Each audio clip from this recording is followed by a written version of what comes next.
जति पनि पुर्खाहरूले गरिरहेको गतिविधिहरूलाई बिर्सिँदै गइरहेको छौँ र कुलपित्रहरूले त्यही कुलपित्रले चाहिँ हामीलाई लागिरहेको छ हाम्रो कुलपित्र पछि पछि र अहिलेको आउने जेनेरेसनहरूले पनि हामीलाई हेरेर सिक्नुपर्छ र उहाँहरूले सिक्नुपर्छ र सिकाइराख्नुपर्छ हामीले चाहिँ।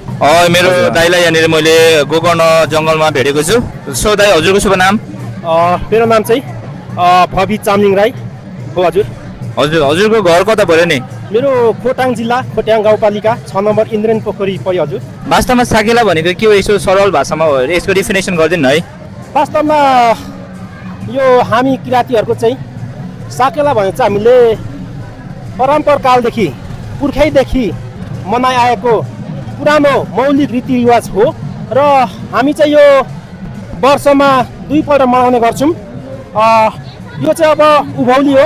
अहिले यो गर्मीको सिजनमा चाहिँ सबै चराचुरुङ्गी वन्यजन्तुहरू यो गर्मी ठाउँदेखि लेकतिर लाग्छ र यसै गरी फेरि उधौली भनेको चाहिँ जब जाडो हुन्छ माथिल्लो हिमाल फेदीतिर तब चाहिँ वन्यजन्तु चराचुरुङ्गीहरू मधेसतिर झर्छन्। यो हाम्रो साकेला चाहिँ हजुर। सो हजुरले साकेलाको राम्रो परिभाषा दिनुभयो हजुर। सो जस्तै अबको यो फ्युचर जेनेरेसन जति पनि हाम्रो युथहरू आउँदै हुनुहुन्छ हजुर, उहाँहरूले यो साकेला हाम्रो एउटा कल्चर भयो होइन, हजुर, यसलाई जोगाउनको लागि के गर्नुपर्छ जस्तो लाग्छ तपाईँलाई?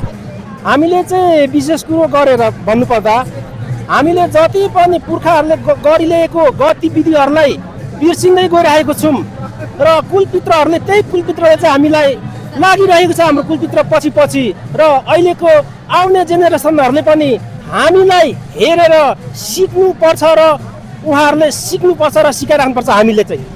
हजुर। ल अन्त्यमा साकेला हजुरले चाहिँ कसरी मनाउनु भयो नि यसो?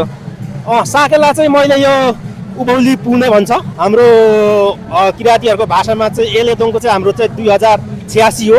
अस्ति पुर्णेको दिन पनि भव्य तव्य मनाइयो र आज चाहिँ म अलिकति समयको अभावले गर्दाखेरि म लगभग 4:30 बजी आएँ र सबै हेरियो नाचियो रमाइलो भयो। अझै रमाइलो गर्नै बाँकी छ। हामी चाहिँ एउटा किराँतीहरूको चामलिङ भाषाबाट भन्छ छुट्टीमा छुट्ने बेला बाँकी नै छ हजुर। ल धन्यवाद। हस् दाइले धेरै धेरै धन्यवाद। धन्यवाद तपाईँलाई पनि।